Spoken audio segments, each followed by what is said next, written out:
묘지 경매 Q&A 경매를 생소하기에 책을 읽으면서도 궁금한 부분이 많을 것이다. 미신적인 관점에서 괜찮나요? 미신을 믿는 사람이 있는가 하면 믿지 않는 사람도 있다. 묘지를 다니면 혹시 안 좋은 일이 생기지 않는지 물어본다. 신경이 쓰이는 부위이긴 하지만 아직까지 안 좋은 일이 경험한 적이 없다.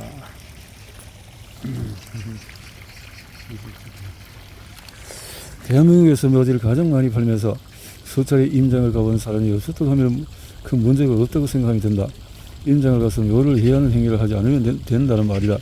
그럼에도 불구하고 이 부분이 걱정된다면 소금을 챙겨다니는 것을 추천한다.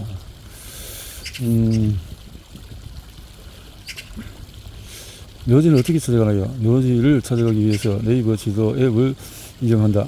네이버 지도를 보면은 파란색 퀸이 보이는데 파란색 퀸이 현재 너의 위치이다. 이 핀을 자세히 보면 방향을 표시하는 화살표가 있다. 이 방향이 내가 가고 있는 방향을 말한다. 먼저 네이버 지도에서 찾아가고자 하는 경매의 물건의 주소를 검색하고 파란색 핀을 보고 따라가면 된다. 찾아가는 길이 대부분 등산로처럼 좁다. 위성지도를 보면서 먼저 등산로를 찾고 인근에 주차를 해야 한다. 대다수가 묘지는 깊은 산속이 있을까봐 걱정하고 무서워하는데 그렇지 않다. 묘지는 후손들이 성묘를 하기 때문에 깊은 산보다는 길에서 멀지 않은 곳에 더 많다. 여름철에는 풀이나 벌레가 많은 모래 상관을 꼭 가지고 가기를 추천한다. 지금 시작해도 수익을 낼 수 있나요? 묘지 경매를 하는 사람들이 많아도 수익을 낼 수 있는지 수강생이 많아도 수익을 낼 수 있는지 많이 묻는다. 묘지라는 시장이 생소하다 보니 시장 자체가 작다고 여기서 하는 실물이라 생각된다. 예전에 비해서 묘지라는 시장에 관심이 많아진 것은 사실이다. 그 기준점이 분묘, 기득권, 치료, 청구, 판례라고 생각하는데 이에 대해서는 뒤에서 좀 더 자세히 다루도록 하겠다. 묘지가 돈이 된다는 것은 알겠는데 묘지라서 그런지 실행까지 이어지지 못하는 사람들이 많다. 수강생이 똑같이 하는 말이 있다. 꼭 한 번만 해보라고. 한 번 성공한 이들은 하지 말라고 해도 열심히 한다. 묘지 경매라는 시장은 참 애매한 포지션이다. 돈이 많은 이는 이쪽을 쳐다보지 않는다. 돈이 부족한 이들이 하고 싶지만은 방법을 모른다. 그렇게 아직도 기획에 남아있다. 방법만 알면 충분히 공략할 가능한 시장이다. 앞으로 경매를 통해서 묘지가 나오지 않을 가능성이 얼마라고 생각하는가? 없다고 생각한다. 아니 앞으로 더 많은 묘지가 나올 것이라고 예측한다. 묘지라는 것이 조상을 모시기 위해서 설치한 것이다. 앞에서 말했듯이 지방은 묘지 선호도가 높다. 2030 세대의 부모님, 저 5060 세대는 묘지가 있는 토지를 가지고 있다. 이 세대가 건강이 악화하거나 나이가 많아서 사망할 경우에 이 부동산은 증여 또는 상속할 수밖에 없다. 묘지가 더 많이 경매가 나올 것이라고 생각하는 이유는 공유자 가운데 또래가 점점 눈에 띄기 시작하기 때문이다. 부모님이 연세가 많으셔서 슬슬 증여나 상속을 받기 시작한다는 것이다. 뉴스금의 2030 세대를 비투족이라고 표현한다.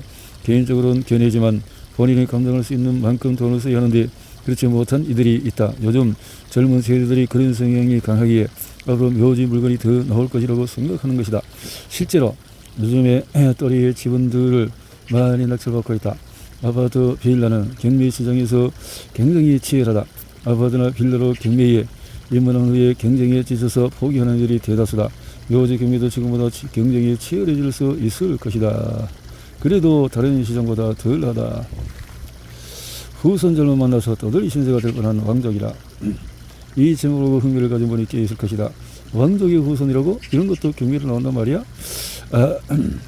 양녕대군? 태종 이방원의 장남이자 세종왕의 형? 내가 낙찰받은 물건이 바로 양녕대군 후손의 묘역이었다. 양녕대군의 묘역은 서울 성도동에 위치했다. 이들의 후손 종중은 왕족답게 돈이 굉장히 많다. 상도동 인근에 소유물을 소유하고 있으며 체계적으로 정중활동을 하기 때문이다. 정중에 대한 개념의 생산부를 위해서 간략히 설명하겠다. 정중이란 공동의 조상을 지닌 자손들로 조상의 제사를 의목적으로 조직된 가족단체를 말한다. 쉽게 풀어 말하면 성과 본의 같은 사람끼리 묘를 사용 관리한다면 된다고 생각한다. 내가 낙찰받은 것이 양녕대군의 후손이 어떻게 알았냐고요? 현장에 가서야 알 수 있었다. 묘비에 버젓이 한글로 양녕대군 몇 대손이라고 기재되어 있다. 이를 확인하고 바로 연고자를 찾으려고 노력했다. 왕족이어서 그럴까? 인터넷에서 양녕대군 후손이라고 검색하니 수많은 정보가 나왔다. 상도동에 있는 양녕대군 종정이 이 규모가 굉장히 커서 쉽게 해액을 줄 수 있을 거라고 생각했다. 이런 기대는 바로 사라졌다. 양녕대군 정정에 전화했는데 양녕대군 정정은 파가 굉장히 많다는 것이다. 후손에게 올려주면서 관리가 많이 나뉘었다는 것이다. 그러면서 관련 있는 사람들하고 이야기해야지 여기에다 말해봐야 소용이 없다는 것이다. 하는 수 없이 아는 정보를 가지고 그들에게 연락하기로 했다. 희망적인 것은 묘가 관리가 잘 되어 있고 현장을 방문했을 때에 지자체에서 양녕대군 후손의 묘라고 안내 표말까지 세워놓은 것이었다. 이 정도면 충분했다. 내용 증명을 했다. 처음 보낸 내용 증명이 송달됐지만 연락이 없었다. 내용 증명을 보내 바로 연락이 오면서지만은 여러분도 처음 보내는 내용 증명에 큰 기대를 하지 않기를 바란다. 이 사람들도 묘지가 경매로 나오는 것을 알고 있기 때문에 낙찰자에게 내용 증명을 받으면 처음에는 지켜보려고 한다. 이전에 경매로 이 같은 일을 겪은 사람들은 번외로하고 대부분의 사람은 이런 일이 처음이라서 어떻게 일을 진행하는지 본인이 어떻게 해야 할지를 지켜본다. 가장 먼저 연락 온 것은 공유자 중에서 경찰이 직업인 분이었다. 사촌들끼리 지분을 나누어 자기가 지분을 가지고 있는 것만은 맞지만 사촌들과 사이가 안 좋다고 했다. 그러면서 자기에게 이야기하지 말고 다른 형제들과 논의하려며 연락처를 알려주었다. 받은 연락처로 다시 연락을 했다. 받는 분이 적절히 놀라는 눈치였다. 아마 내용 증명을 받고 가족과 이야기하는 단계에 내가 연락을 했기 때문에 되었다. 나와 통화한 분은 이 지원의 종선이었다. 거의 이분과 협의를 했는데 단도직입적으로 원하는 바가 있지 않으나 솔직하게 말하라고 하셔서 금액을 조율하기 위해 여러 번 통화를 하다가 매도 일자를 잡았다. 서로 이해관계가 맞았기에 협상이 수월했다. 이들은 경기도 평택에 틀을 잡고 집생촌을 이룬 사람들이었다. 매도하기 위해서 법무사에 방문했다. 나와 통화한 종선이 아닌 현대가 지긋하신 어르신 네 분이 오셔서 대표는 좋은 결정을 해주셔서 고맙습니다 라고 하시는 것이었다. 이 물건은 950만원에 낙찰받는데 매도한 가격은 2100만원이었다. 2000만원은 수표로 가져오시고 100만원은 내가 기름값으로 쓸 줄 모른다고 5만원권으로 가지고 오셨다. 말은 안 했지만 속으로 참 죄송한 마음이 들면서도 아이러니했다. 통상 이 정도 연대가 되는 분들은 나의 행위에 대해서 이해하지 못하는 것이 대다수인데 그 와중에 나에 대한 고마움으로 배려까지 해주시다니 낙찰부터 매도까지 2개월이 걸렸는데 나쁘지 않은 수익을 내었다. 매번 그랬듯이 내용 증명과 전화로 편하게 수익을 냈으니 말이다. 묘지 경매의 장점을 알 수 있는 대목이다.